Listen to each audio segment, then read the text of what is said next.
So I woke up this morning, right, and I thought to myself, I've got so many atrocious gaming opinions, but I am so sick of keeping to myself. So here I am, about to share my thoughts with you guys. If for some reason you actually end up enjoying these giant steaming nuggets of useless information, then feel free to leave a like and subscribe. If you feel like it, you can even comment. Now, onto the video. Let's start things off with a spicy one. The Legend of Zelda Skyward Sword HD, despite the original version releasing in 2011, I believe is still worth $60 today. Why? Because it is only my second favorite game in the franchise. Seriously, if you haven't played Skyward Sword, get your Switch out, buy the HD version and play it. I don't care if there's no fast travel. I love traveling the surface of Hyrule, and I even love the Loftwing flying in the sky. In my opinion, it's better than the sailing of Wind Waker. The combat is so much fun too. The enemies all have some fun and inventive way for you to attack them, and even the tougher enemies aren't just damage sponges sitting around and tanking your hits. And the story, oh my god, it is the best in the series, full stop. Surely I can't be the only one who wants a modernized remake and or sequel to Republic Commando. I think a lot of the aspects of the game haven't aged very well, but I think now more than ever is the best time for a new FPS Star Wars game.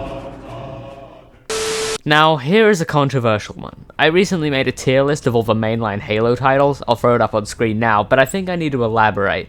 Let's start from the bottom. Halo 5. I'm not going to talk about it, one, because I haven't played it, and two, it's just that bad. Now, moving up to good tier, Halo 4. Now, I actually like Halo 4, more specifically the story than things like the multiplayer and whatever the hell Spartan Ops was supposed to be. I really like how Chief and Cortana are portrayed, especially Cortana. The final cutscene where Cortana dies and Chief is left staring out into space is really emotional, and that is only helped by the music. Unlike most, I actually like Halo 4's soundtrack. I still prefer the likes of Halo 2 and 3, but 4 is so emotional in parts, as well as being haunting and heroic in others. Moving up to great tier, Halo Combat Evolved. But wait, before you click off the video, let me explain. Combat Evolved has some great levels in the first half of the game, but so much of the second game is just you going back through those levels with a new enemy type present or a slightly different aesthetic. This just really makes the experience kind of miserable for me. This is especially present in the level 2 Betrayals, which is a carbon copy of the level of the control room, but just backwards. Going up once again, we have Halo Infinite and Halo 2, some of the strongest games in the series. Halo 2 does this interesting thing where most of its levels come in pairs. Delta Halo and Regret, Sacred Icon and Quarantine Zone. These duos really add to the storytelling and potential for the game and really make it fun. Halo Infinite, I'm not really going to talk about it here, I'll do that in an upcoming video. Now, finally, onto the top tier Halo games. Halo 3 ODST, and Halo Reach. Halo 3 is perhaps one of the greatest games I've ever played, with fantastic levels, except for one, great gameplay, and even greater music. ODST is charm and story to rival that of even Halo 3, and jazz. What more could you want? And Reach has the best world building and settings out of the three. Overall, the games I enjoy playing most is a mix between the top three, but occasionally I'll play Halo 4 if I really feel like crying that day. Now this one is tough, because I'm not entirely positive on this. In some aspects, I believe that Hollow Knight can actually be harder than Elden Ring. Now, for those of you that don't know, Elden Ring is made by the same people that made Demon's Souls, the Dark Souls trilogy, Bloodborne, and Sekiro: Shadows Die Twice. Now, I'm not going to sit here and pretend Hollow Knight isn't a hard game, because it is. But the thing that I think makes it almost harder than Elden Ring is the way you heal. In Elden Ring, you heal using flasks. These potions heal your health in a fairly standard manner. You drink one, and you heal. But in Hollow Knight, it's a little different. You can only heal when your soul meter is at a certain level. Now, what makes this so hard, you might ask? Well, you can only gain soul points by damaging an enemy, which means in a boss fight, you can't just sit back and heal. No, you actually need to go and hit the boss a couple of times to be able to get soul points, which can be used to regain health or use spells. Now, don't get me wrong, Elden Ring and Hollow Knight are both difficult games, but so far I have only beaten Hollow Knight.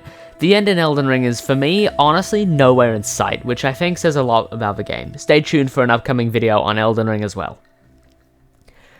Alright, when Nintendo finally decides to release the eagerly awaited sequel to The Legend of Zelda Breath of the Wild, there is one thing that I am sure will not be present in the game, and that is the ability to explore underwater areas.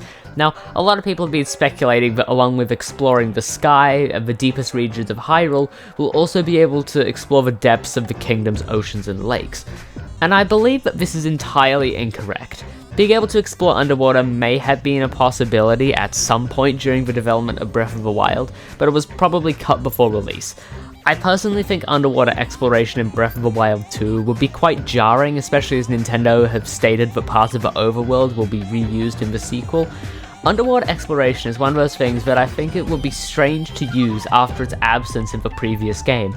Areas where you could do nothing but find a treasure chest in the first game, for example, now contain underwater things to now explore. I don't know, my uncle doesn't work for Nintendo.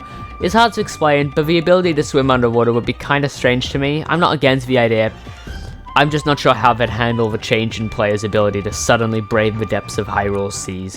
Maybe they'll add in an armor set, or maybe they'll bring back the iron boots from Ocarina of Time, or something like that. Now, to finish things off, one that some people can relate to and others can't. The upcoming Bethesda game Starfield is one that I'm actually looking forward to. A lot of the complaints seem to stem from it looks just like No Man's Sky, but I honestly don't really mind that. I think the story and characters have potential, and so does the combat. Well, that's pretty much everything. I mean, we don't really have a lot on Starfield, so I can't really say anything else. I'll probably do a video on it when it comes out, but that's gonna be a while away. And there we have it. Those are all of my horrible gaming opinions condensed into one video. Again, if you somehow enjoyed this, don't forget to leave a like and comment. Stay safe and stay subscribed.